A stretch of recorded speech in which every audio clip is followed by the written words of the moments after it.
Skudagens nyheter, niin kuin me täällä Kärkölässä sanotaan.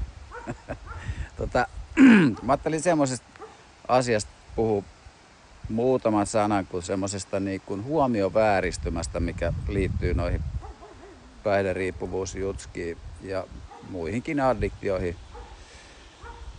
Eli se on siis semmonen, että esimerkiksi omalla kohdalla, että joskus aikoinaan, niin mun huomio oli semmonen, että se kiinnittyi kaikkeen sellaiseen, mitkä edesauttoi sitä mun riippuvuutta ja mahdollisti sitä.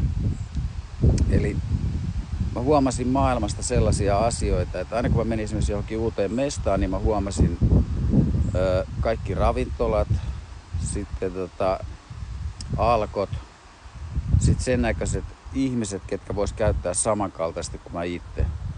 Ja samoin myös niin kun esimerkiksi telkkarista, kun saatettiin kysyä, että mitäs mainoksia sieltä tuli, niin mun huomio poimi, että sieltä tuli jatkuvasti jotain siideriä ja kaljamainoksia. Ja sitten kun katsottiin se todellisuus, niin siellä oli hirveä määrä kaikkia muitakin mainoksia, mutta ei mun huomio kiinnittynyt niihin asioihin ollenkaan. Tai sitten yksi hyvä esimerkki tietysti on se, että silloin kun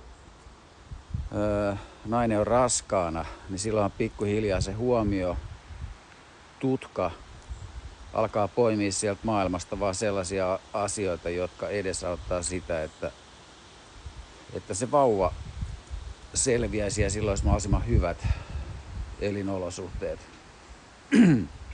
Tai mulla esimerkiksi menee myös silloin, että kun mä vaihdan autoa, niin mä alan yhtäkkiä näkee siellä niin kuin liikenteessä niitä samanlaisia autoja kuin minkä mä just hankin. Ja sit mä ihmettelen, että mitä ihmettä, että onko kaikki muutkin hankkinut samaan aikaan samanlaisen auton, niin ei.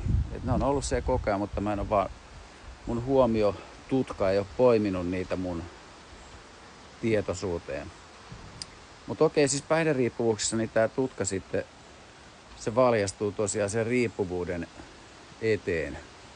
Ja niin sen takia se on ihan totta, että päihderiippuvainen luulee maailmaa tietynlaiseksi. Koska se maailmankuvahan niin kuin muodostuu sen kautta, että mitä siitä maailmasta huomaa. Eli ja tietysti sitten vielä, jos vaikka ihminen raitistuu, niin se vielä jää päälle kyllä aika pitkäskin aikaa. Että siihen pitää ihan tietoisesti puuttua ja alkaa, niin kuin, että sen pystyy muuttaa kyllä sen.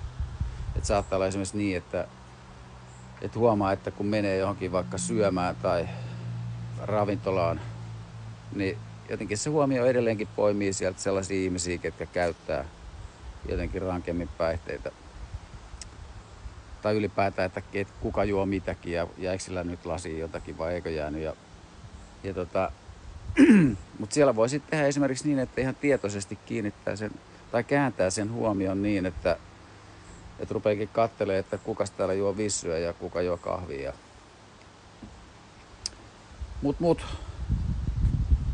Et se tosiaan tää voi tehdä niinku ymmärrettäväksi sen, että kun joku niinku luulee, tai että se uskoo, että maailma on tietynlainen, niin se on sille totta. Että sitä sen huomio on sieltä poiminut ja näyttänyt sille maailmasta. Mutta se on niinku, voi olla siitä maailmasta semmoinen niinku 10%, että siellä on 90% jotain ihan muuta. Joo. Mutta tämmönen psyykkisen riippuvuuden ilmiö ajattelin nyt aloittaa höpisemään näistä. Että tosi kiva, että nyt on tullut aurinko paistaa. Ja sadetta tulikin aika kivasti. Ei muuta kuin hyvät päivät sinne. Moro!